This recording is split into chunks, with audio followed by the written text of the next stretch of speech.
Hello दोस्तों। तो भाई लास्ट क्लास में हम सिमिलैरिटी ऑफ ट्रायंगल्स पढ़ रहे थे, जिसके कुछ क्वेश्चन हमारे रह गए थे, उन्हें हम आज की क्लास में पूरा करेंगे। इसके अलावा इस टॉपिक के और जो थ्योरम्स वगैरह हैं या और कोई रिजल्ट बेस्ड क्वेश्चन है वो आज हम पूरा कर लेंगे। ठीक है, तो आज का हमारा पहला क्वेश्चन आपके सामने स्क्रीन पर आ चुका है। क्या है क्वेश्चन कि a lamp is 3.3 metre above the ground, a boy 110 centimeter tall walks away from the base of this lamp post at a speed of 0.8 meter per second. Find the length of the shadow of the boy after 4 second. ये कह रहा है कि एक लड़का है भाई, मैं साथ के साथ हालांकि डायग्राम बना हुआ है लेकिन मैं बोर्ड पे बना दूं कि एक लैंप है। ठीक है, इस तरह से हमारी कोई लाइट है।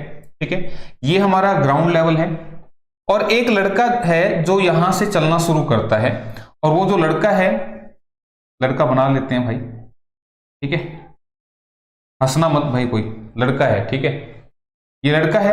ये लड़का जो है 4 सेकंड में यहां से यहां पहुंच गया। क्लियर है? ठीक, तो कह रहा है कि इस लड़के की परछाई कितनी होगी। तो तुम मुझे बताओ, अगर यहां से वो यहां पहुंचा तो लाइट इसके पीछे से आ रही है, तो पीछे से लाइट आएगी तो इसकी परछाई आगे की तरफ बनेगी। ठीक है, तो इसको हम क्या करते हैं, ऐसे मिला लेते हैं। ठीक,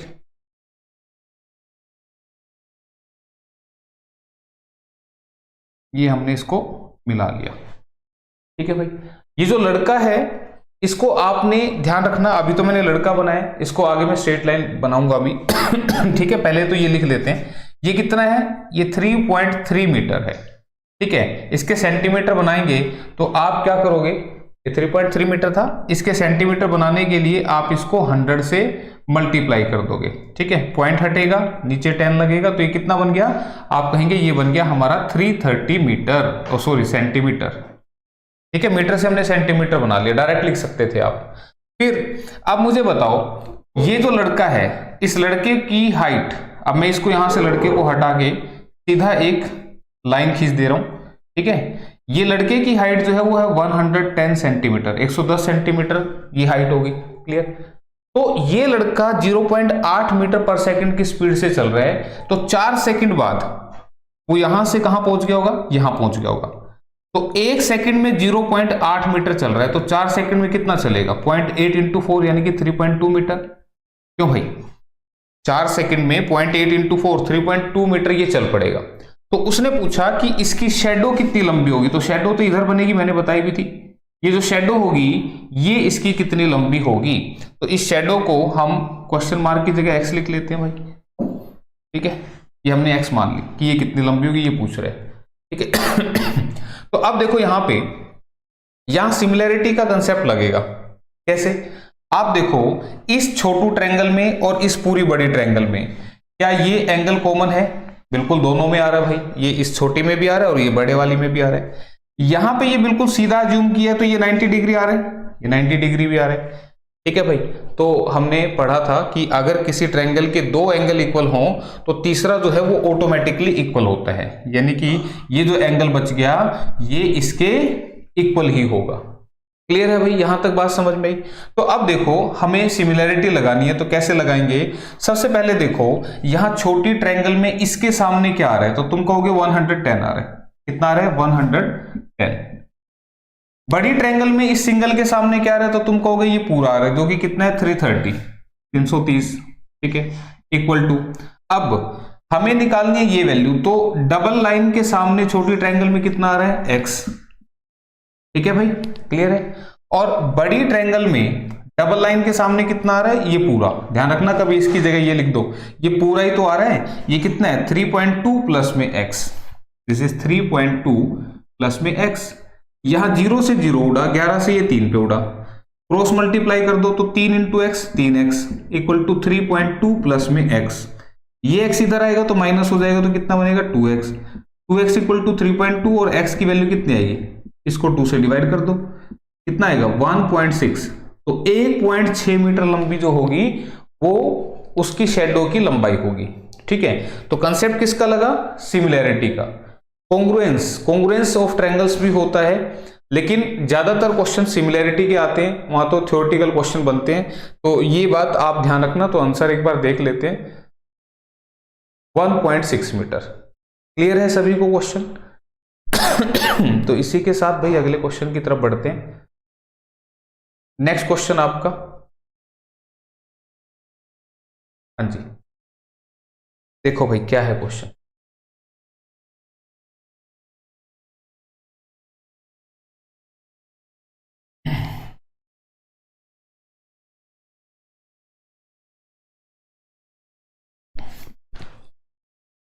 In the adjoining figure, ABCD is a trapezium in which CD parallel AB. AB and its diagonal intersect at O. If AO equal to 5x minus 7, OC equal to 2x plus 1, DO equal to 7x minus 5 and OB equal to 7x plus 1, then find the value of x. यहां पे हमको एक trapezium दे रखी है, इधर बना देता हूं ताकि उधर सॉल्यूशन लिख दूं। ये ट्रेपीजियम है भाई। ट्रेपीजियम क्या होती है? समलंब चतुर्भुज, ठीक है। ए बी नीचे ही है ना, हाँ, ए बी सी डी। इसमें ये लाइन इसके पैरेलल है, दोनों पैरेलल है, ठीक है। ये डायगोनल है, इसके विकर्ण है, एक दूसरे को कहां काट रहे हैं? ओ बिंदु पे काट रहे हैं। एओ की लेंथ कितनी है? 5x minus 7, this is 5x minus 7, ठीक है भाई। ओसी है 2x प्लस 1, ओसी 2x प्लस 1, ठीक है भाई, इसको हटा रहा हूं अभी। फिर DO 7x minus 5, DO 7x minus 5, ठीक है, यहां पे पॉइंट O है, ये पॉइंट O है।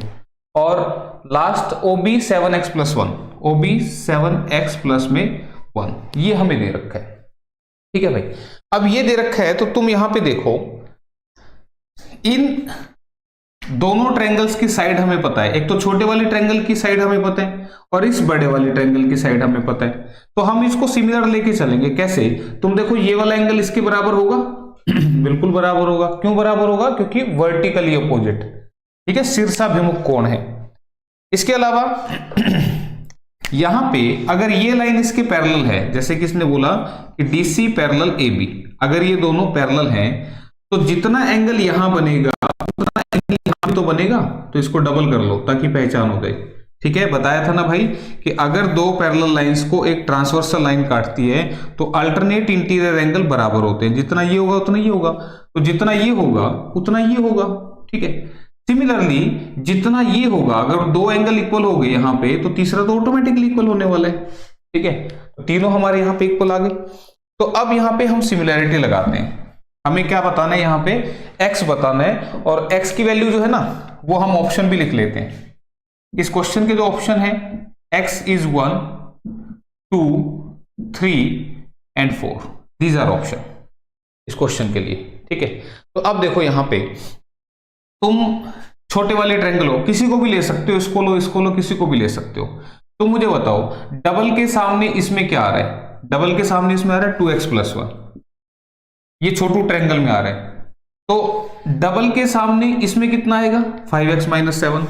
आपको बताया था ना, कोरोस्पोंडिंग साइड्स का जो रेशियो होगा वो सेम होगा, ठीक है। संगत भुजाएं क्या होती है? समान अनुपात में होती है, ये बात हमने पढ़ी थी, ठीक है। तो यहां पे डबल के सामने 2x प्लस 1, बड़ी में डबल के सामने 5x माइनस 7। अब ट्रिपल के सामने छोटी में 7x माइनस 5, 7x माइनस 5, और ट्रिपल के सामने बड़ी में 7x प्लस 1। तो ये जो रेशियो होंगे कोरोस्पोंडिंग साइड्स के वो इक्वल होंगे, और कोरोस्पोंडेंस मैंने आपको सिखा दी थी। अब क्रॉस मल्टीप्लाई करके आप इसमें x की वैल्यू निकाल सकते हैं। तो अब क्रॉस मल्टीप्लाई करें, इससे बढ़िया ये है कि इस क्वेश्चन में ये ऑप्शन तो आएंगे भाई, ठीक है। तो हम बाई ऑप्शन x की वैल्यू उठा के चेक कर लेते हैं कि अगर x की वैल्यू 1 है तो ये कितना बनेगा? 2 इंटू 1, 2 प्लस 1 यानी कि 3, 5 माइनस 7 यानी कि माइनस के 2। भाई इसको 1 रखेंगे तो 5 माइनस 7 माइनस 2 बना। इधर देखो, 7 इंटू 1 7, 7 में से 5 गए, कितना बनेगा? 2, और 7 प्लस 1 कितना बनेगा? 8, ये कितना बना? 1/4। तो ये तो इक्वल है नहीं, तो इसका मतलब भाई ये आंसर इसका नहीं है, ठीक है। ऑप्शन बी को चेक करते हैं। अगर x की वैल्यू 2 है तो 2 दूनी 4, 4 जमा 1 5, 5 दूनी 10, 10 में से 7 गए 3, 7 दूनी 14, 14 में से 5 गए 9, 7 दूनी 14, 14 और 1 15, तो 3 3 9, 3 5 15, ठीक है। तो ये हमारा 5/3, इसमें 3/5 आ रहा है, ठीक है।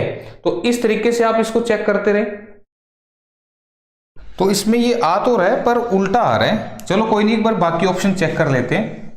ऑप्शन सी, अगर हम x की वैल्यू 3 रखेंगे तो 3 दूनी 6 और 1 ये बनेगा 7, 3 पंजे 15, 15 में से 7 गए 8, ठीक है। इधर 7 या 21, 3 रखे ना, 7 या 21 में से 5 गए 16, और 7 या 21 और 1 22, ठीक है। तो इसको काटेंगे तो 2 8 16, 2 11 22, तो ये भी आंसर नहीं आ रहा, ठीक है। तो यहां पे ऑप्शन डी भी अगर देखें ये तो बराबर नहीं आया था, डी ऑप्शन भी अगर आप चेक करेंगे तो एक कहीं ऐसा तो नहीं इसमें कोई वैल्यू उल्टी दे रखी हो क्वेश्चन में, क्योंकि यहां से आ तो रहा है लेकिन थोड़ा सा उल्टा आ रहा है, हो सकता है किसी पॉइंट की वैल्यू उल्टी ना दे रखी हो। तो आप एक काम करना, क्रॉस मल्टीप्लाई करके चेक कर लेना, वैसे मेरे ख्याल से आंसर जो बनेगा ऑप्शन बी बनेगा, ठीक है। तो ये एक बार वेरीफाई कर लेना क्रॉस मल्टीप्लाई से एक्स की वैल्यू को, ठीक है। तो डी को भी रख के देख ही लेते हैं एक बार। 4 रखेंगे तो 4 दूनी 8 और 1 9, 4 पंजे 20, और 20 में से 7 गए तो 13, ठीक है। इधर 4 सत्ते 28, 28 में से 5 गए 23, ये तो वैसे ही नहीं आएगा इसके बराबर, ठीक है। तो ये भी आंसर नहीं था, तो इसी के चांस लग रहे हैं, तो एक बार चेक कर लेना भाई। तो एक काम करते हैं, ऐसा एक क्वेश्चन और देख लेते हैं, ठीक है, ताकि ये वेरीफाई भी हो जाए कि हम कहीं गड़बड़ तो नहीं कर रहे। वैसे गड़बड़ कोई है नहीं, ठीक है। कई बार हो जाता है एक आध क्वेश्चन ऐसा कि भाई इसमें हो सकता है कोई वैल्यू जो है वो गलत लिखी गई हो बुक में, ठीक है। जैसे एक क्वेश्चन और ले लेते हैं। एक क्वेश्चन और ऐसे ही है, एबीसीडी एक ट्रेपीजियम है जिसमें AO की वैल्यू जो है 3x - 1 है, AO 3x - 1, OC 5x - 3, 5x - 3, और BO 2x + 1, this is 2x + 1, and OD 6x - 5, ठीक है, 6x - 5। तो ये वाला क्वेश्चन एक बार करके देखो, सेम क्वेश्चन दिया है, फिर से देखो, ये दोनों ट्रायंगल हमारी कैसी हैं, सिमिलर। तो डबल के सामने कितना आ रहा है, 5x - 3, इस बड़े में डबल के सामने आ रहा है 3x - 1 इक्वल्स टू, ट्रिपल के सामने इसमें आ रहा है 6x - 5, और इसमें ट्रिपल के सामने 2x + 1, ठीक है। तो या तो क्रॉस मल्टीप्लाई, लेकिन क्रॉस मल्टीप्लाई से बड़ा हो जाएगा भाई, तो इसलिए हम क्या करते हैं, ऐसे टाइप के अंदर ऑप्शन से उठा के कर लेते हैं। तो ऑप्शन ए देखते हैं, x को 1 पुट करो, 5 एकम 5, 5 में से 3 गए 2, फिर 5 दिए, ओ सॉरी 1 पुट करना है ना, तो 3 - 1 2, ठीक है, ये तो 1 आ रहा है। इसी तरह से यहां पे 6 में से 5 गया 1, 2 में 1 जोड़ा तो 3, तो ये तो इक्वल नहीं आ रहा, ठीक है। ऑप्शन बी देखो, अगर x को 2 रखूंगा तो 5 दूनी 10, 10 में से 3 गए 7, 3 दूनी 6, 6 में से 1 गया 5, इधर 6 दूनी 12, 12 में से 5 गए 7, और 2 दूनी 4, 4 में 1 जोड़ा 5, तो देखो ये आंसर आ गया, ठीक है। तो पिछले क्वेश्चन में भी आंसर हमारा उल्टा तो आ रहा था, लेकिन ऐसे नहीं दिखा जैसे इसमें दिख रहा है ना। तो हो सकता है वहां पे जो क्वेश्चन में है प्रिंटिंग मिस्टेक कुछ रही हो, कि वैल्यू जो है वो इधर उधर कोई ना कोई चेंज हुई होगी, ठीक है। तो ऐसे करना है, आपने ध्यान रखना, क्रॉस मल्टीप्लाई पे टाइम वेस्ट ना करें, ठीक है, नहीं तो काफी टाइम लग जाएगा इसमें। तो बाय ऑप्शन आप इसको करेंगे। तो ये था क्वेश्चन। अब आगे मैं आपको कुछ और एक आध क्वेश्चन बता देता हूं।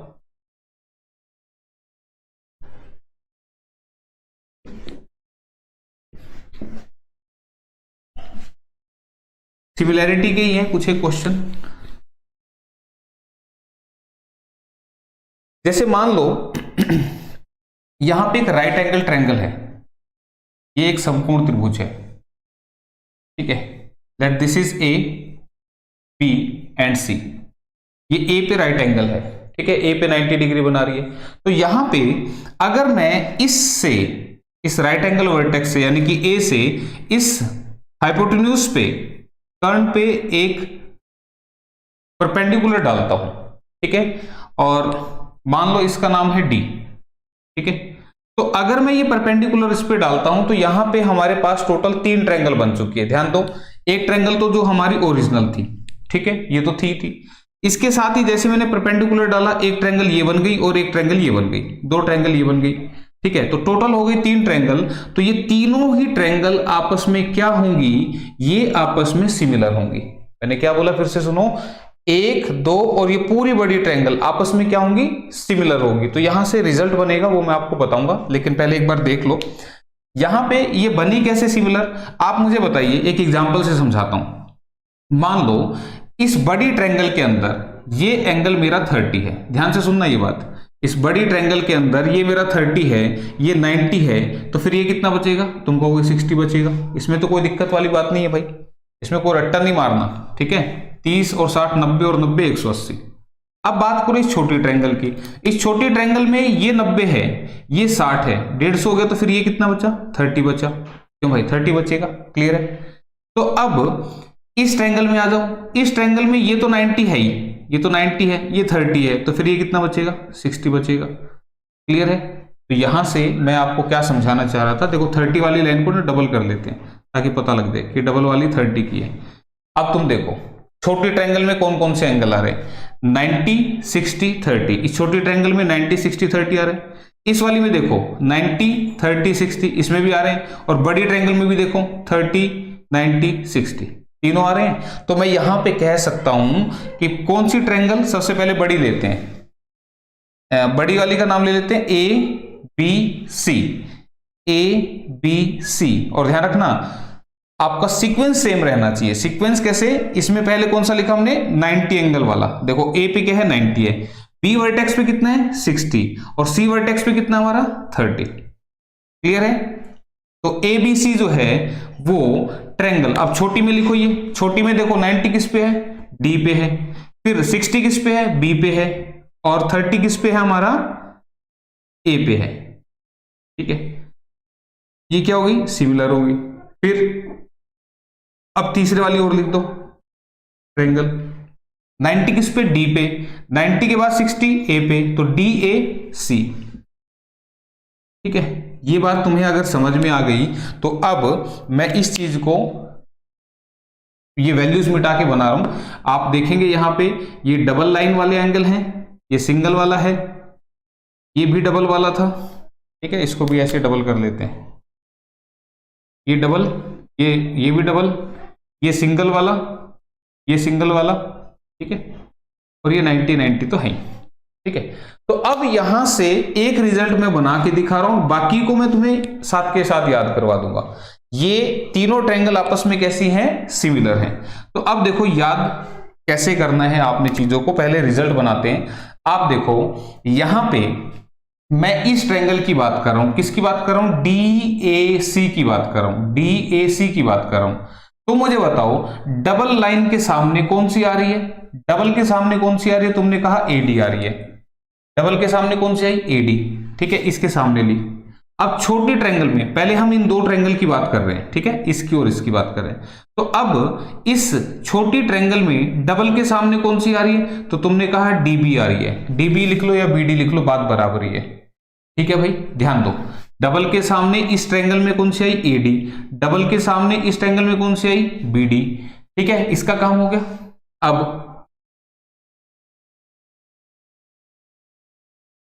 अब सिंगल के सामने इस ट्रायंगल में कौन सी आ रही है, तो तुमने कहा सर जी CD आ रही है। ऊपर बड़ी की लिख रहे हैं तो बड़ी की लिखनी है, ठीक है। इसमें सिंगल के सामने कौन सी आ रही है, तुमने कहा AD आ रही है, ठीक है। तो ये मैंने सिमिलरिटी कुछ इस तरह से लगाई है ताकि मेरे पास ये वाली जो AD है ये आ जाए, तो क्रॉस मल्टीप्लाई करेंगे तो AD इंटू AD यानी कि AD का स्क्वायर इक्वल टू क्या बनेगा, BD इंटू में CD, ठीक है। ये आया आपका पहला रिजल्ट, ठीक है। ध्यान रखना मैंने क्या बताया कि ये ट्रायंगल 3 बनेंगी, तीनों सिमिलर होंगी। फिलहाल मैं इसकी और इसकी बात कर रहा हूं, तो इनकी जब बात करेंगे तो यहां से हमने एक रिजल्ट बनाया जिसको आप कैसे याद रखेंगे कि अगर एक राइट एंगल ट्रायंगल है, समकोण त्रिभुज है, इसके राइट एंगल वर्टेक्स यानी कि A से इसके हाइपोटेन्यूज पे अगर मैं परपेंडिकुलर डालता हूं तो इस परपेंडिकुलर का जो स्क्वायर होगा यानी कि AD का जो स्क्वायर होगा वो किसके बराबर होगा, CD इंटू में BD, ठीक है। CD इंटू में BD, देखो ये लिखा है ना CD इंटू में BD, ठीक है, तो ये आपने कैसे याद रखना है, जैसे मैंने वहां पे बनाया है। कैसे याद रखोगे कि इसका जो स्क्वायर होगा वो इसके और इसके मल्टीप्लाई के बराबर होगा। ठीक है, अब इसी तरह से अगर मैं ले लूं यहां पे कौन सी, एक ये ऊपर वाली और एक ये बड़े वाली। ठीक है, मैं ले लूं DAC और ABC, एक ये छोटे वाली और एक पूरे बड़े वाली, तो फिर मेरा रिजल्ट क्या बनेगा, तो उस रिजल्ट को मैं डायरेक्ट अब लिख रहा हूं। ठीक है, याद करा दूंगा। अब आपने क्या लिखना है, अब इस AC का स्क्वायर, इसका इसके स्क्वायर की बात कर रहा हूं, तो AC का स्क्वायर किसके बराबर होगा, CD इंटू में CB, this is equal to CD into में CB। अब कोई कहेगा कि ये कैसे आया, तो भाई इसके लिए फिर से आप इस ट्रायंगल को और बड़े वाले ट्रायंगल को लेके इसी तरह से आप जब सिमिलैरिटी लगाएंगे तो आपका ये रिजल्ट बनेगा। लेकिन कोई जरूरत नहीं है कैसे रिजल्ट आया, कोई नहीं पूछने वाला आपसे। सिर्फ आपने क्या याद रखना है कि जब ये सिचुएशन होगी हमारी, तो उस सिचुएशन के अंदर इसका स्क्वायर इसकी और इसकी प्रोडक्ट के बराबर होता है। सिमिलरली अब AB का स्क्वायर, एक और बच गया ना हमारा AB का स्क्वायर, तो AB का स्क्वायर अब देखो कैसे याद रखेंगे इसको, तो AB का स्क्वायर यानी कि इसका स्क्वायर किसके बराबर होगा, BD इंटू में BC, BD इंटू में BC। क्या ये बात तुम्हें समझ में आई, क्लियर है? ये बात समझ में आ गई तो फिर क्यों ना एक इसका क्वेश्चन भी कर लिया जाए। ठीक है, अगर ये बात तुम्हें समझ में आ गई तो यहां से एक क्वेश्चन हम कर लेते हैं।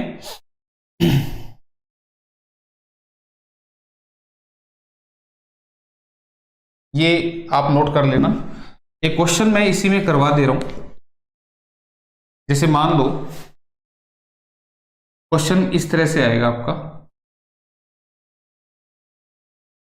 कि एक राइट एंगल ट्रायंगल में अगर हम यहां से इस पे परपेंडिकुलर डालते हैं और इसकी लंबाई है 6 सेंटीमीटर, ठीक है, इसकी लंबाई है 9 सेंटीमीटर, तो इसकी लंबाई कितनी होगी? ठीक है, ध्यान दो, एक परपेंडिकुलर हमने डाल दिया, अगर ये 9 सेंटीमीटर है तो इसकी लेंथ क्या होगी?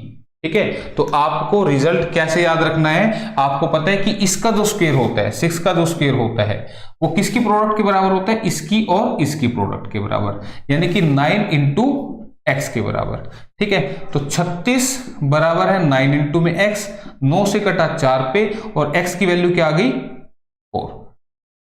ठीक है भाई, एक्स की वैल्यू कितनी आ गई यहां से 4 सेंटीमीटर। तो मेरे ख्याल से किसी को डाउट नहीं होगा इसमें, आसान सा है। क्वेश्चन कैसे आया वो मैंने आपको समझा दिया कि किस फॉर्मेट से यहां क्वेश्चन पूछा जाएगा। ठीक है, तो ये आपने कर लेना है।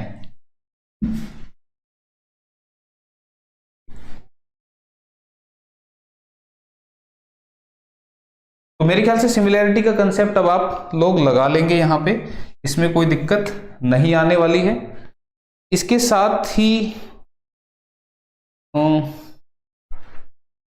एक कंसेप्ट और बताता हूं तुम्हें मैं।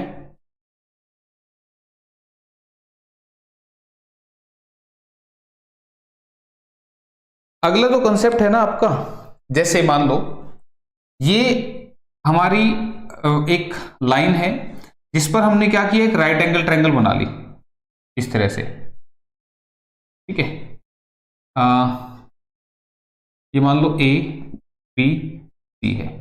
ठीक है, ये क्या है, यहां पे A पे राइट एंगल है, ये जो राइट एंगल ट्रायंगल है हमारी वो A पे राइट एंगल है।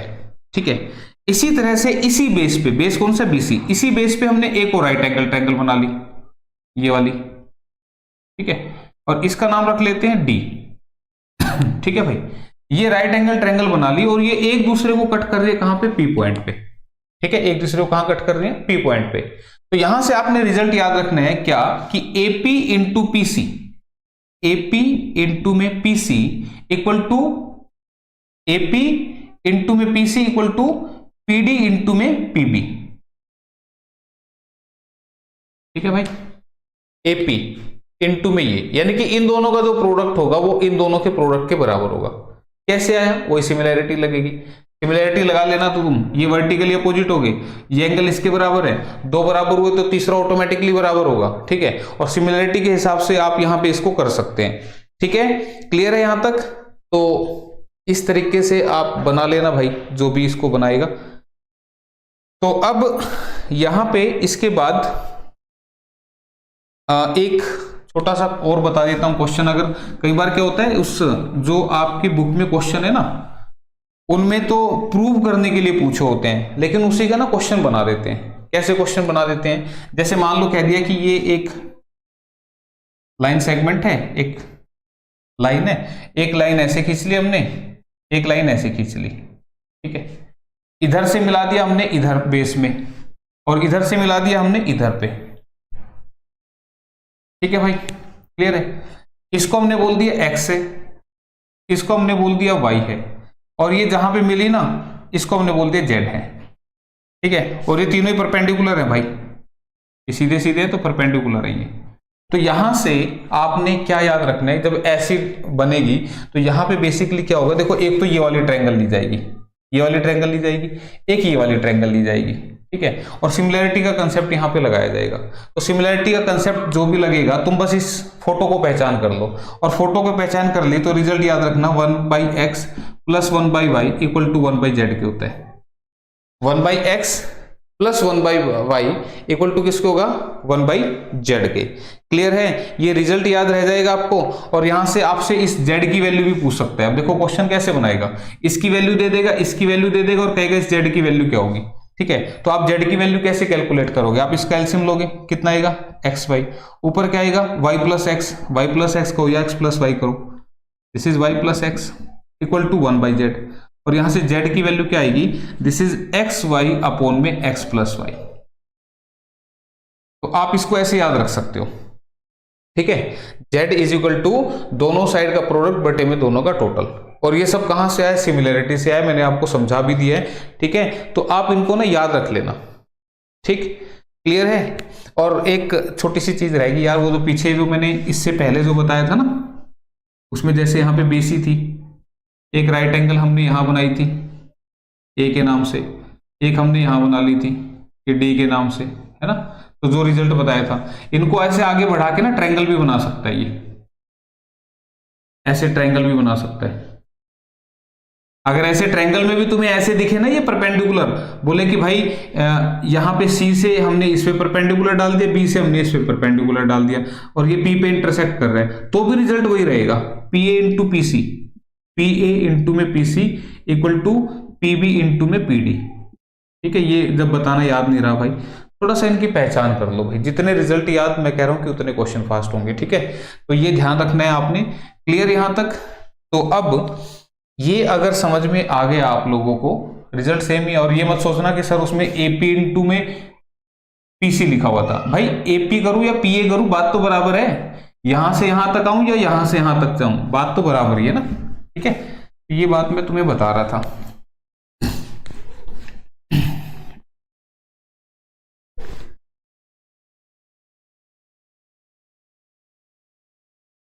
तो अब इसके बाद थोड़ा सा आगे बढ़ते हैं और कुछ PDF की ओर चलते हैं कि क्या PDF में आगे आने वाला है। देखो इसका आंसर 2 था, है ना, आंसर भी नहीं हमने देखा, इसका आंसर 2 ही था, ठीक है। तो हो सकता है कोई साइड इधर उधर हुई हो। अब देखो नेक्स्ट जो इसमें आया है, दिस इज, एक मिनट थोड़ा सा एडजस्ट कर दो भाई,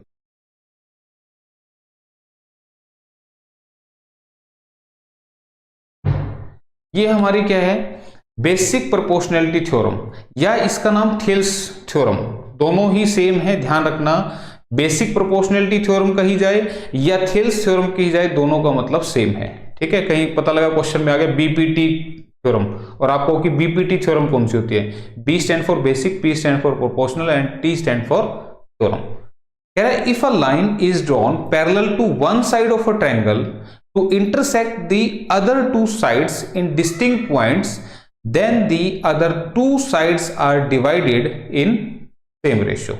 भाई ये क्या कह दिया इसने, ये क्या कह दिया, ये कुछ भी नहीं कहा, बस थोड़ा सा ध्यान रखना क्या कि थेल्स थ्योरम क्या है, कि अगर ये हमारे ट्रायंगल है ABC, ठीक है, ये ट्रायंगल है ABC, और अगर हम यहां पे इसके पैरेलल कोई लाइन खींच लेते हैं, ध्यान दो, ये जो लाइन है जिसका नाम है DE, यहाँ पे DE लाइन जो है this is parallel to BC, और मैंने जानबूझ के ना नीचे की साइड करके खींची, कहीं किसी को ऐसा ना लगे कि ये बिल्कुल बीच में तो नहीं है, बीच में होगी तो फिर वो मिड पॉइंट थ्योरम बनेगी। ठीक है, करेंगे उसके बारे में बात। फिलहाल ये ऊपर की साइड हो कहीं भी हो, बस मतलब सिर्फ इतना है कि ये लाइन इसके पैरेलल है। ठीक है, तो ये लाइन जो इसके पैरेलल है, ये साइड्स को जब ये कट करेगी, किनको करेगी, इन साइड्स को, AB को और AC को जब कट करेगी, तो यहां पे रेशियो जो बनेगा किसका, इस साइड का और इस साइड का, इसका जो रेशियो होगा वही रेशियो इसका और इसका भी होगा। देखो मैं ये एरोज क्यों लगाता हूं,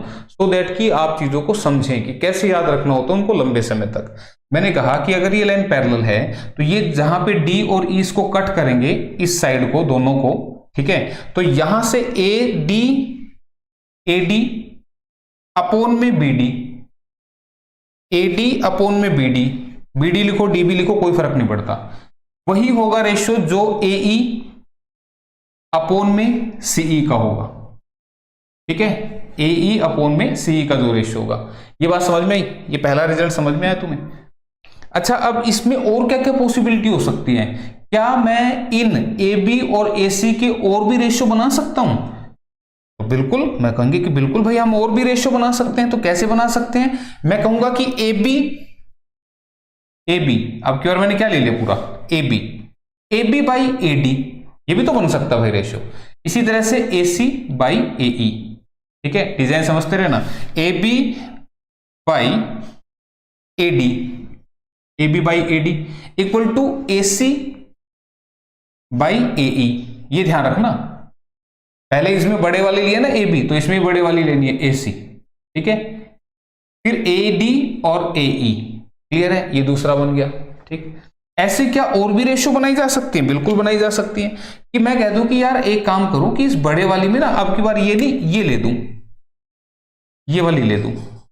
ठीक है, ये अब की बार ये वाली मैं ये ले दूं, तो ये भी तो बन सकता है। तो फिर से मैं क्या लिखूंगा, third number, AB by AD equal to DB by EC या BD by CE, BD by CE। बात तो बराबर है यार, इधर से इधर आओ, इधर से इधर आओ, बात तो बराबर ही रहेगी। ठीक है, तो इस तरह से हम ये यहां पे रेशियो बना सकते हैं। तो ये आपकी क्या थी, थेल्स थ्योरम थी। ठीक है भाई, क्लियर है। तो इसके मेरे ख्याल से कन्वर्स भी है, और कन्वर्स का मतलब क्या, उल्टा। उल्टे में क्या होगा कि भाई अगर ये रेशियो बराबर है इन पर्टिकुलर साइड्स के, तो फिर इसका मतलब ये लाइन इसके पैरेलल होगी। ठीक है, इसमें कहां से चले थे, इसमें पैरेलल बता के रेशियो बता रहे थे। जब भी किसी थ्योरम का इनवर्स आता है तो इसका मतलब ये बता के और ये बताना है कि भाई ये रेशियो दे रखा है तो इसका मतलब ये पैरेलल है। ठीक है, तो ये है आपकी थ्योरम। इसके साथ एक मिड पॉइंट थ्योरम और होती है, उसको भी मैं बता देता हूं। यह एक काम करते हैं, पहले क्वेश्चन कर लें इसके। ठीक है, क्वेश्चन कर लेते हैं, फिर करेंगे हम इसकी बात अगली। तो देखो भाई क्वेश्चन क्या है इसका,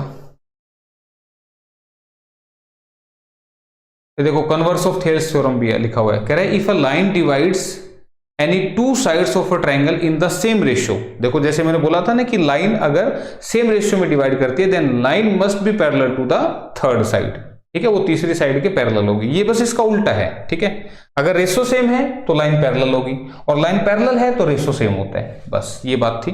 ठीक है, तो क्वेश्चन की तरफ बढ़ते हैं। ये आ गया भाई आपका क्वेश्चन, कह रहा है in the given figure in triangle ABC के अंदर DE पैरेलल है BC के। ठीक है, कह रहा है कि AD बनानी पड़ेगी भाई, ये ट्रायंगल है ABC, यहां पे DE जो है वो पैरेलल है इसके BC के। फिर कह रहा है कि AD 4x माइनस 3, AD ये है भाई, दिस इज 4x माइनस 3। फिर AE ये है, दिस इज 8x माइनस 7। फिर BD 3x minus 1, 3x minus 1। ठीक है, और last CE 5x minus 3, 5x minus 3। ठीक है, तो find the value of x पूछ रहा है आपसे। ठीक है भाई, x पूछ रहा है तो ऑप्शन भी ले लेते हैं इसके। x पूछ रहा है तो 1 2 3 4, आ जाना चाहिए इनसे ही। ठीक है, तो देखते हैं। अब मुझे बताओ, ये लाइन पैरेलल है इसके, तो तुम्हें पता है कि इसके बटे में ये, इसके बटे में ये आपस में बराबर ही होंगे, यानी कि 4x माइनस 3 अपॉन में 3x minus 1 equal to 8x minus 7 5x minus 3, ये आपस में क्या होंगे? इक्वल होंगे। ठीक है, बताया था ना अभी तो पढ़ा हमने, अगर ये पैरेलल है तो इसमें। ठीक, तो अब ऑप्शन ए, अगर x की वैल्यू 1 है तो 4 माइनस 3 1 बनेगा, 3 माइनस 1 2 बनेगा, 8 माइनस 7 1 बनेगा, 5 में से 3 गया 2 बनेगा। अरे ये तो इसी में आ गया, बस आंसर आ गया भाई, खत्म। और क्या करना था? ठीक है, देखते हैं आंसर लिखा है क्या इसका। आंसर तो नहीं लिखा हुआ भाई, कोई बात नहीं। अगर आंसर नहीं लिखा हो, या तो क्रॉस मल्टीप्लाई होगी, लेकिन वो टाइम टेकिंग प्रोसेस है, आपको तो फास्ट करना है। तो x की वैल्यू ऑप्शन से उठानी है आपने, तो 1 रखा तो 4 में से 3 गया 1 आया, 3 में से 1 गया 2 आया, 8 में 7 गया 1, 5 में से 3 गया 2, आंसर खत्म। ठीक है, आगे बढ़ो। लो भाई, एक और आ गई फोटो, पढ़ो भाई क्वेश्चन में क्या कह रहे हैं।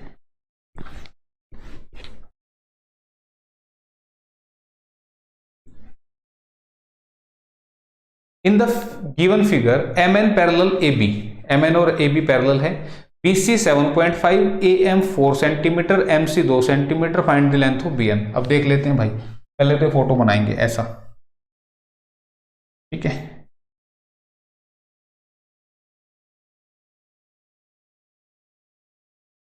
फिर ये है B, ये है A, और ये है M, ये है N। ठीक है, MN, और ये है पॉइंट C। क्लियर है? तो अब यहां पे क्या बोल रहा है, वो ये बोलना चाह रहा है कि BC 7.5 है, BC का है ये पूरी, BC 7.5, BC दे रहे हैं ना, BC 7.5 है, AM 4 centimetre, AM this is 4 centimetre, AM 4 है, और MC 2 है, ये 2 है। ठीक है भाई तो आपसे पूछ रहा है BN कितनी होगी, ये पूछ रहा है। ठीक है भाई, तो अब मुझे बताओ, मुझे ये पैरेलल दे रखे, तो इसका जो रेशियो होगा कितना होगा पहले देख लेते हैं। ये तो 2:1 होगा, क्यों भाई, 2 से काट दिया तो 2:1 होगा ना, तो इसका मतलब भी ये भी 2:1 होगा, क्यों भाई, इसका और इसका रेशियो भी 2:1 ही होगा। तो इस 7.5 को मैं 3 हिस्सों में डिवाइड करूंगा, तो एक हिस्से की वैल्यू कितनी आएगी 2.5, तो 2.5 से 2 की मल्टीप्लाई करेंगे, आंसर कितना बनेगा 5 सेंटीमीटर। क्वेश्चन हो गया खत्म। ठीक है, ध्यान से, मैंने क्या बोला, यहां पे ये पूरी 7.5 है, जिसमें से 2 हिस्से इधर है, 1 हिस्सा इधर है, तो टोटल 3 हिस्से हुए ना, तो 3 हिस्सों में इसको बांटूंगा, तो 2.5 सेंटीमीटर का 1 हिस्सा होगा, यानी कि 2.5 सेंटीमीटर तो इधर है, और 2.5 का डबल यानी कि 5 सेंटीमीटर इधर है। ठीक है, तो आंसर देख लो एक बार, आंसर 5 सेंटीमीटर है। क्लियर? बात समझ में आई तुम्हें? ये बात तुम्हें अगर समझ में आ गई तो एक मिड पॉइंट थ्योरम और बता देता हूं। ठीक है, हाँ, मिड पॉइंट थ्योरम बता देता हूं। ये वाली थेल्स थ्योरम तो समझ में आ गई ना तुम्हें, आसान ही है, कोई ज्यादा पंगे वाली बात नहीं है। मिड पॉइंट थ्योरम क्या कहती है, इसको अब मिटा देते हैं, ये पढ़ दिया ना हमने।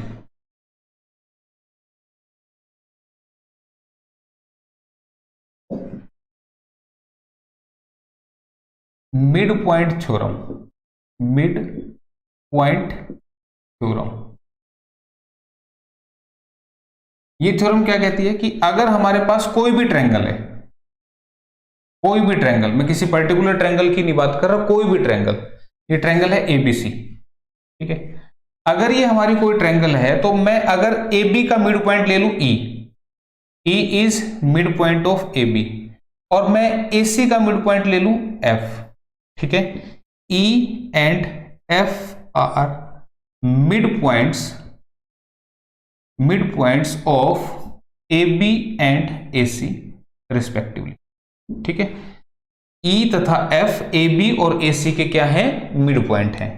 तो जो लाइन इन मिड पॉइंट्स को मिलाएगी, ठीक है, जो लाइन इन मिड पॉइंट्स को मिलाएगी, वो लाइन इसके पैरेलल भी होगी और इसकी हाफ भी होगी, यानी कि जो EF है वो पैरेलल होगी BC के, और EF जो है वो होगी हाफ ऑफ किसके, BC के। ठीक है, मान लो भाई ये 20 है 20 सेंटीमीटर, तो ये 10 सेंटीमीटर होगी। ठीक है, तो ये लाइन इसके पैरेलल होगी और ये इसकी हाफ भी होगी। ठीक है, BC देखेंगे तो क्या होगा, डबल हो जाएगा EF का। ठीक है, तो ये है आपकी मिड पॉइंट थ्योरम। क्लियर है, मिड पॉइंट थ्योरम समझ में आ गई। और मिड पॉइंट थ्योरम जो है ना, इसका भी कन्वर्स ट्रू है। ठीक है, तो इसके कन्वर्स में क्या होगा, यहाँ पे इसके कन्वर्स में क्या होगा कि जैसे मान लो ये 1:1 में डिवाइड कर रही है। ठीक है, तो जो लाइन सेगमेंट इसको मिलाएगा वो इसके पैरेलल होगा। ठीक है, ये होगा ना मेरे ख्याल से। ठीक, देख लेना यार इसका कन्वर्स मतलब इसका उल्टा। ठीक, जैसे इधर से बताया मैंने वैसे उधर से देख लेना, लेकिन मेन पॉइंट ये याद रख लेना। ठीक है, तो ये तो जब बच्चे पढ़ाओगे ना तब तुम्हें बताने पड़ेंगे सारे पॉइंट। क्लियर, तो फिलहाल के लिए बस इतना याद रख लो कि मिड पॉइंट को ज्वाइन करने वाली जो लाइन होगी वो इस अपोजिट यानी कि थर्ड साइड के पैरेलल होगी और इसकी हाफ होगी। एक आध क्वेश्चन करवा देते हैं यार तुम्हें, ताकि ऐसा ना लगे कि सर जी क्वेश्चन कैसे बनेगा।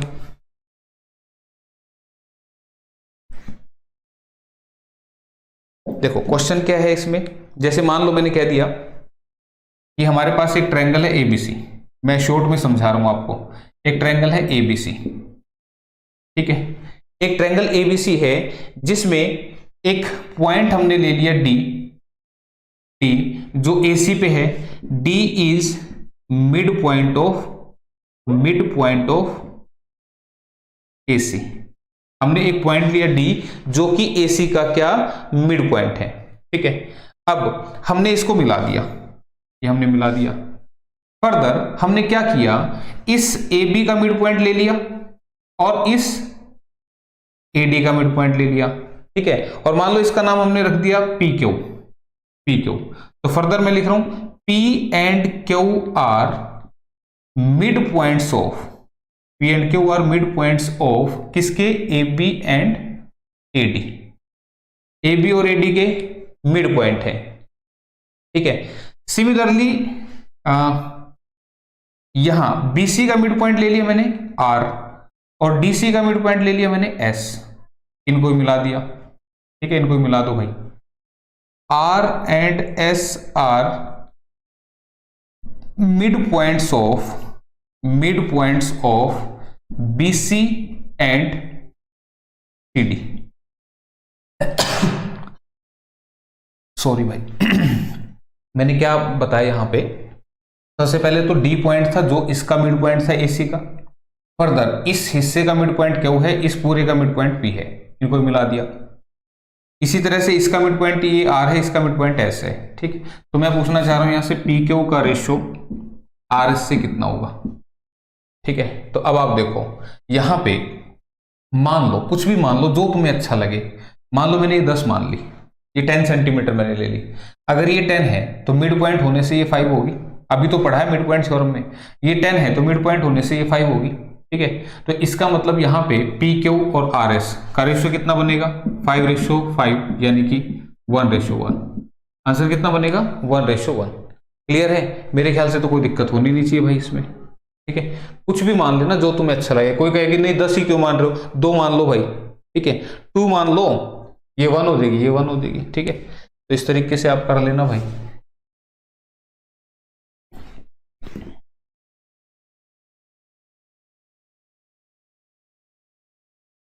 एक और छोटा सा ले लेते हैं। कह रहे हैं कि एक ट्रायंगल है फिर से ABC ABC। ठीक है, यहां पे पॉइंट ले लिया मैंने P और यहां पे पॉइंट ले लिया मैंने Q और ये मिड पॉइंट है, इसको हमने मिला दिया। P and Q are mid points of AB and AC। P और Q क्या है, हमारे मिड पॉइंट है AB और AC के। ठीक है, तो अब यहां पे इस PQ पे एक पॉइंट है R, इस पे एक पॉइंट है क्या R, जो कि इसको 1:2 में डिवाइड करता है। ठीक है, इस पे एक पॉइंट है R जो कि इसको 1:2 में डिवाइड करता है। क्लियर है, यहां तक समझ में आई बात। अगर मैं कह दूं ये R पॉइंट ने डिवाइड किया, अगर मैं कह दूं कि PR की वैल्यू 6 सेंटीमीटर है, if PR equal to 6 centimetre, PR की वैल्यू, अगर PR की वैल्यू 6 सेंटीमीटर है तो BC की लेंथ कितनी होगी, then length of BC equal to what. ठीक है। तो अब आप इसको कैसे करेंगे, अब आप कहेंगे कि पी आर जो है 6 है, तो पी आर यानी कि इस एक हिस्से की वैल्यू 6 है, तो इस एक हिस्से की वैल्यू 6 है, तो दो हिस्से की वैल्यू कितनी बनेगी 12। इसकी वैल्यू 1 है, अगर 1 6 के बराबर है तो 2 12 के बराबर बनेगा। इसका मतलब यहां से मुझे पता लग गया पी क्यू कितनी आ गई, पी क्यू इक्वल टू 6 + 12 यानी कि 18 सेंटीमीटर। अगर ये 18 सेंटीमीटर है तो बीसी पूछ रहा है, तो 18 का डबल होगी। ठीक है भाई, तो बीसी कितनी हुई 18 दूनी 36 सेंटीमीटर। ठीक है, बात समझ में आई कैसे करना है, क्योंकि हमें पता है कि भाई इसका हाफ ये होता है, तो अगर ये पता है तो इसका डबल कर दो, बीसी आ जाएगी। क्लियर, तो इस तरीके से आपने इसको करना था। ठीक है भाई, यहां तक बात समझ में आई होगी। तो ये आपको मैंने बताई मिड पॉइंट थ्योरम। इसके बाद देखो हमारा क्या है, एक जैसे हमने सिमिलैरिटी पढ़ा था ना, ऐसे कॉन्ग्रुएंसी ऑफ ट्रायंगल्स भी होती है, इसको भी लिख लो।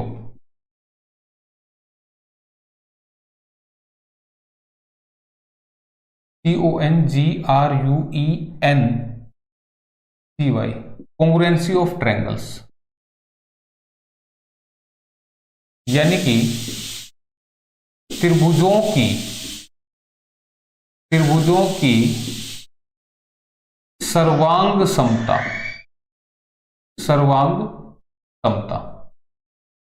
ठीक है, कॉन्ग्रुएंसी ऑफ ट्रायंगल्स। ठीक है, अब हमने सिमिलैरिटी पढ़ी थी इससे पहले।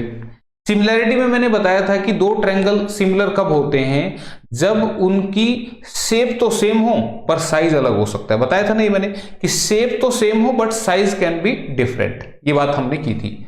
लेकिन कॉन्ग्रुएंसी ऑफ ट्रायंगल्स में क्या होता है, देखो यहां से तो भले ही ना पता लग रहा हो, लेकिन यहां पे देखो कितना अच्छा वर्ड लिखा है हिंदी में, सर्वांग। सर्वांग का मतलब सारे अंग, सर्वांग समता मतलब सारे अंग समान, जिसके सभी अंग समान हो। तो हम इसमें कहेंगे कि ट्रायंगल्स या ज्योमेट्रिकल फिगर्स, भाई ट्रायंगल क्या और भी ज्योमेट्रिकल फिगर्स हो सकती है, जिनकी सेम शेप हो एंड सेम साइज हो। ठीक है, क्लियर है। जैसे मान लो आप शीशे के सामने खड़े हो जाओ, तो क्या दिखेगा, आपका ही चेहरा दिखेगा शीशे में, यानी कि वही दिखेगा जो आपका चेहरा है उसमें।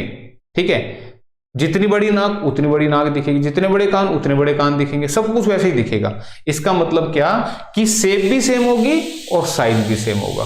ठीक है, तो ऐसी फिगर्स को हम बोलते हैं कॉन्ग्रुएंट फिगर, यानी कि सर्वांग सम आकृति। ठीक है, क्लियर है। तो यहां पे दो ट्रायंगल सर्वांग सम कब होंगी, इसके लिए आप क्या करेंगे यहां पे, वैसे मैं थोड़ा एग्जांपल से ही बता देता हूं। ये एक ट्रायंगल है पी क्यू आर, मैं थोड़ा सा ऐसे बना देता हूं कि आपको लगे कि हाँ सर ने वाकई में हमें ऐसे दिखाई कि हम इसको समझ गए। जैसे मान लो ये बना दी मैंने, इस ट्रायंगल का नाम है एबीसी।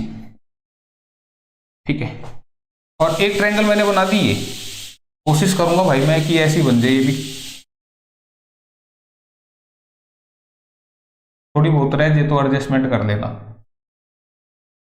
ये है पी क्यू आर। ठीक है, अब ये जो दो ट्रायंगल दिख रही हैं तुम्हें, क्या देखने में एक जैसी नहीं दिख रही, बिल्कुल सेम दिख रही हैं। ठीक है, एक और बना दो, मान लो नीचे,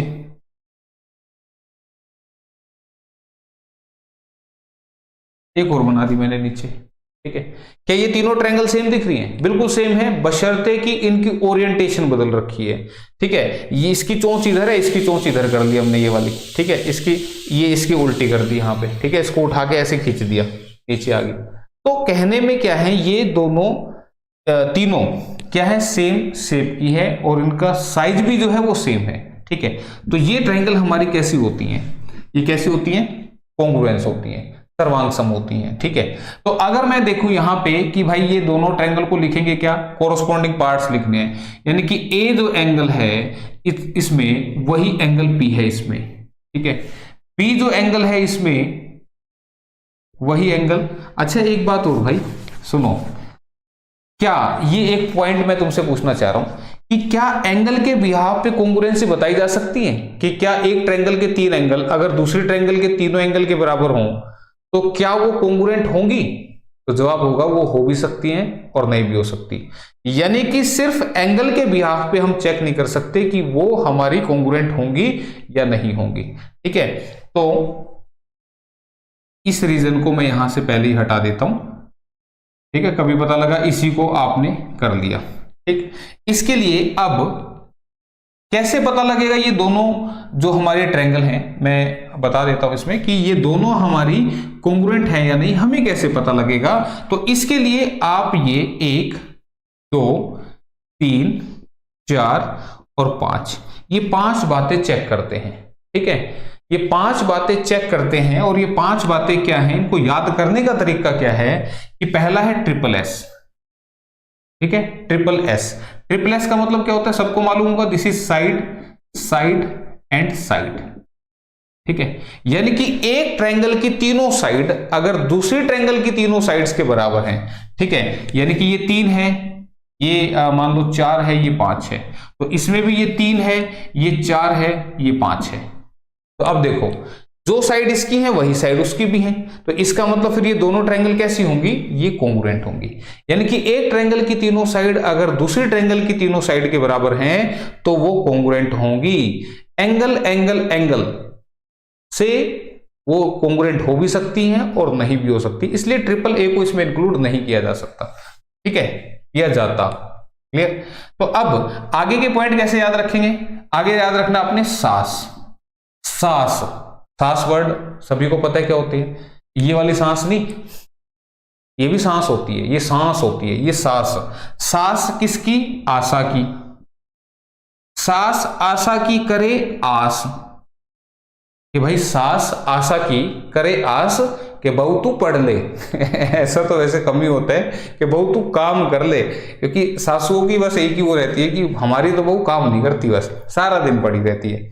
ठीक है, क्यों, क्योंकि सास को तो ये दिखना चाहिए कि ये पड़ी क्यों रहती है, तो काम ही करनी चाहिए। ठीक है, हालांकि ऐसा नहीं है कि बहू काम नहीं करती, काम भी करती हैं। ठीक है, अब ये मत सोचना कि सर अपने पे ले रहे हैं, मैं अपनी बात नहीं कर रहा हूं, जस्ट एक कॉमन बात कर रहा हूं कि सास आशा की करे आस कि बेटी तू पढ़ ले। ठीक है, तो ये पॉजिटिव सेंस पे लिया करो चीजों को कि सास आशा की करे आस के बहू तू पढ़ ले, तो ट्रिपल एस ऐसे सास आशा की करे आस, ये आपने देखना है। तो सास का मतलब क्या है, this is side angle side.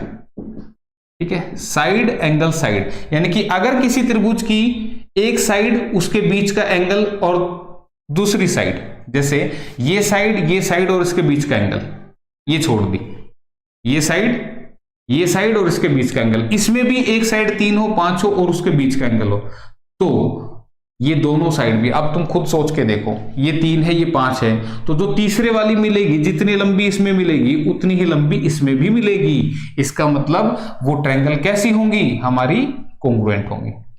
आशा में क्या है, this is angle side angle.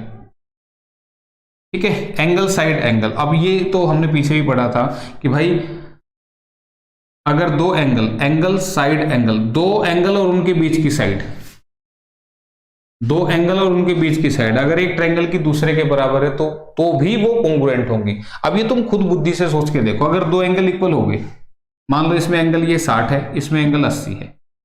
ठीक है, ऐसा मान लो, कभी ये कहो कि ऐसे बन ही नहीं सकते, इसमें ये 80 है ये 60 है, तो मुझे बताओ 80 और 60 140, तो फिर ये 40 ही बचेगा।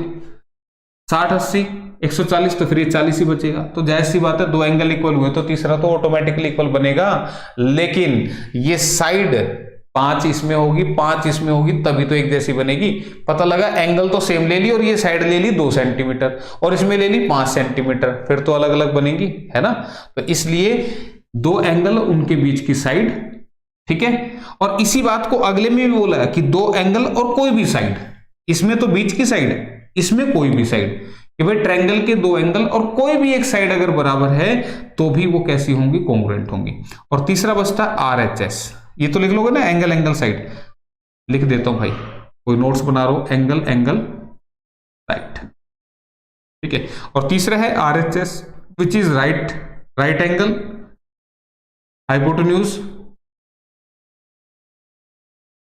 एंड साइड, कि दो समकोण त्रिभुजों में दो समकोण त्रिभुजों में, अब समकोण बोल दी यानी कि राइट एंगल तो होगा ही दोनों में राइट एंगल तो होगा।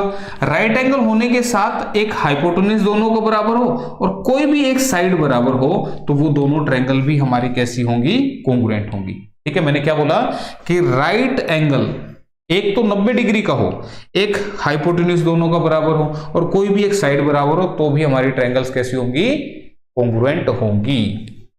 ठीक है, ये बात समझ में आ गई, क्लियर है। अब ये बात समझ में आ गई तुम्हें,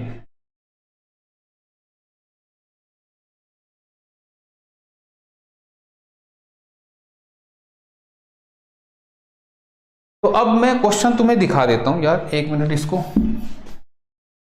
इसके जो क्वेश्चन है वो थ्योरेटिकल बेस हैं, कुछ ज्यादातर इसके वैसे वाले नहीं आते, प्रूफ प्राव तो आते हैं इनके कि भाई ये प्रूफ करो। आप बुक में भी देखोगे ना इसके, ये जो हमारा कॉन्ग्रुएंसी का चैप्टर है, चैप्टर नंबर 7 है एनसीईआरटी के अंदर 9th क्लास की। ठीक है, तो वहां पे इसके बारे में बात की हुई है।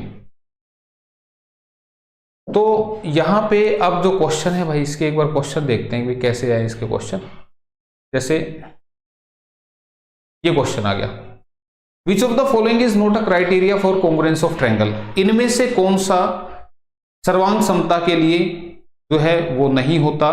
तो आप देख सकते हैं यहां पे आपको दिख रहा होगा एसएस से तो नहीं होता, हमने पढ़ा ही नहीं एसएस से, तो ऑप्शन ए आंसर बनेगा। सास होता है, आशा होती है, ट्रिपल एस भी होता है, बताया था। ठीक है, याद रखने का तरीका, और ये तरीके देखो तुमने खुद बनाने हैं। जब कल को आप भी टीचर बनोगे तो आप सामने वाले के दिमाग में कैसे घुसा सकते हो, यही आपकी स्पेशलिटी होगी। ठीक है, उसी से आप रिस्पेक्ट मिलेगी आपको और उसी से कहेंगे कि हाँ भाई फलाना टीचर बहुत अच्छा पढ़ाता है। ठीक है, तो इसी रिस्पॉन्सिबिलिटी से आप जो है आगे बढ़े।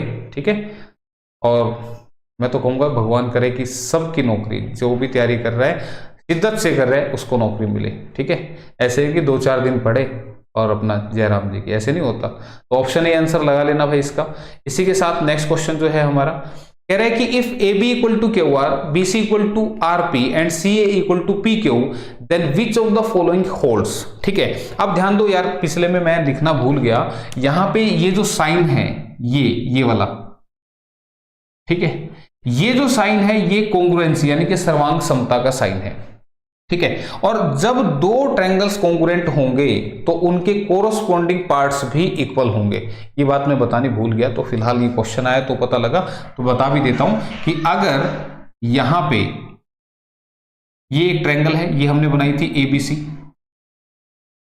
ठीक है, और यहां पे एक ट्रायंगल मैं फिर से बना रहा हूं इस तरह से, let this is P Q R. ठीक है, तो यहां पे ये ट्रायंगल एबीसी है, ए बी सी। ठीक है भाई, और एक काम करते हैं, इसका नाम थोड़ा सा बदल के लिखते हैं, नहीं तो फिर ऐसा सेम ही हो जाएगा ना यार, मजा नहीं आएगा। ठीक है, इसका नाम मैंने बदल के लिखा। तो तुम मुझे बताओ, ये साइड 3 है, इसमें ये साइड 3 है, तो इस AB के कोरस्पोंडिंग कौन सी साइड है, तो तुम कहोगे PR। AB के कोरस्पोंडिंग कौन सी साइड है, PR। AB के कोरस्पोंडिंग कौन सी है, PR। ये AB 3 है, ये PR भी 3 है। ठीक है, ये साइड है इसकी लेट 4, ठीक है, AC 4 है, तो इसमें 4 कौन सी है, ये वाली है। ठीक है भाई, मैंने कहा इसी को बस घुमा के लगाए। तो मुझे बताओ AC के कोरस्पोंडिंग कौन सी है, PQ। तो AC कहां है, ये रहा, देखो ये रहा AC। तो PQ, तो क्यों कहां लिखना चाहिए, मुझे यहां लिखना चाहिए। ठीक है, तो अब BC के कोरस्पोंडिंग कौन सी बची, QR। देखो BC के कोरस्पोंडिंग कौन सी बची, QR या RQ। क्लियर है, तो ध्यान रखना, इस तरीके से आप कोरस्पोंडेंस लिख सकते हैं, ये कॉन्ग्रुएंट। ठीक है, ये कॉन्ग्रुएंट ट्रायंगल्स है। तो अगर किसी ट्रायंगल की, ध्यान रखना, अगर किसी ट्रायंगल की मैं ये साइड इसके बराबर दिखा दूं, ये साइड में इसके बराबर दिखा दूं, और मैं कह दूं कि ये वाला एंगल जो है इसके बराबर है, ये वाला एंगल इसके बराबर है, यानी कि side angle side, side angle side, तो साथ से ये हमारी दोनों क्या हो जाएंगी, कॉन्ग्रुएंट हो जाएंगी। क्या ये बात समझ में आ रही है, क्लियर है, ABC PRQ। ठीक है, तो ये दोनों क्या हो जाएंगे, कॉन्ग्रुएंट हो जाएंगी। अगर ये कॉन्ग्रुएंट होगी तो इनके कोरस्पोंडिंग पार्ट्स क्या होंगे, यानी कि BC जो है वो QR के बराबर होगा, ये क्या होता है, इसको बोलते हैं CPCT. CPCT, CPCT means corresponding parts of congruent triangles. ठीक है, तो अगर दो ट्रायंगल हमारे कोंग्रुएंट हैं, सर्वांग सम है, तो उनके कोरस्पोंडिंग पार्ट्स भी इक्वल होंगे, यानी कि ये साइड इसके इक्वल होगी, ये वाला एंगल इसके इक्वल होगा, किसके, इसके इक्वल होगा। ठीक है, ये वाला एंगल जो है ये इसके इक्वल होगा। कोरस्पोंडिंग पार्ट्स ध्यान रखना, देखो कैसे ध्यान रखोगे, अरे भाई एंगल ए जो है वो एंगल पी के बराबर है, तुम कहोगे बिल्कुल है जी। एंगल बी जो है क्या वो आर के बराबर है, बी जो है वो आर के बराबर है। क्या एंगल सी जो है वो क्यू के बराबर है, बिल्कुल। तो ये कोरस्पोंडेंस बताया था सिमिलरिटी में भी, तो ये कोरस्पोंडेंस होती है यहाँ पे।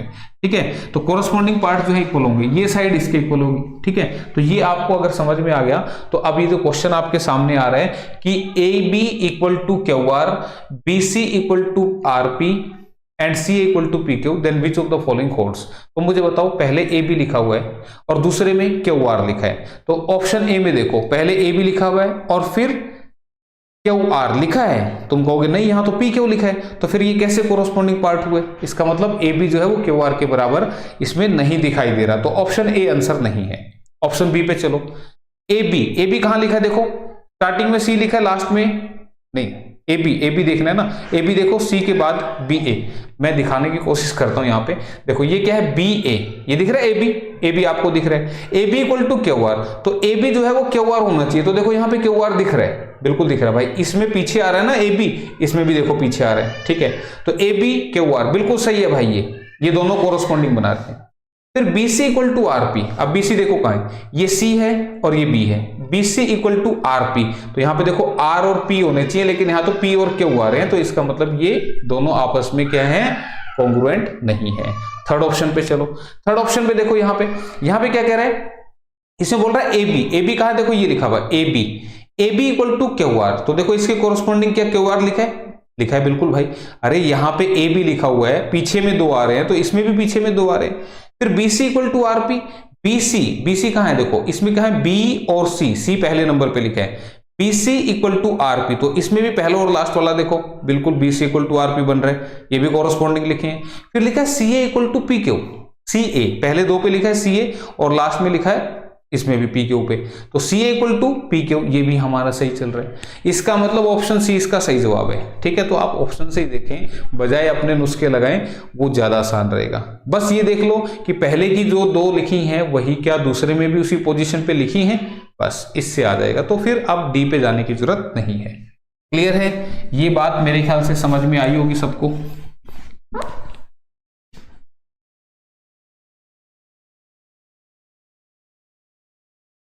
ठीक, तो चलो आगे बढ़ते हैं। फिर नेक्स्ट क्वेश्चन आपका,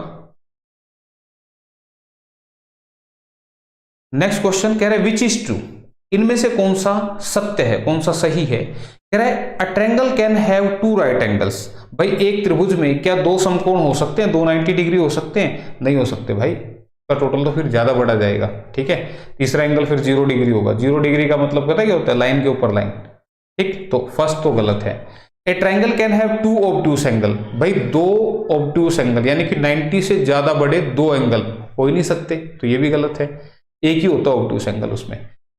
थर्ड ऑप्शन कह रहा है a triangle can have two acute angle, हाँ भाई दो 90 से कम एंगल हमारे हो सकते हैं। ठीक है, एक एंगल ले लो 30, एक एंगल ले लो 40। ठीक है, तो ये दोनों एक्यूट हैं, 90 से कम है ना, तो 30 40 70 हो गया, तो तीसरा 110 बचा। क्लियर, तो दो एक्यूट एंगल हो सकते हैं, तो ऑप्शन सी जो है वो यहाँ पे राइट आंसर बनेगा। ठीक है, ऑप्शन सी।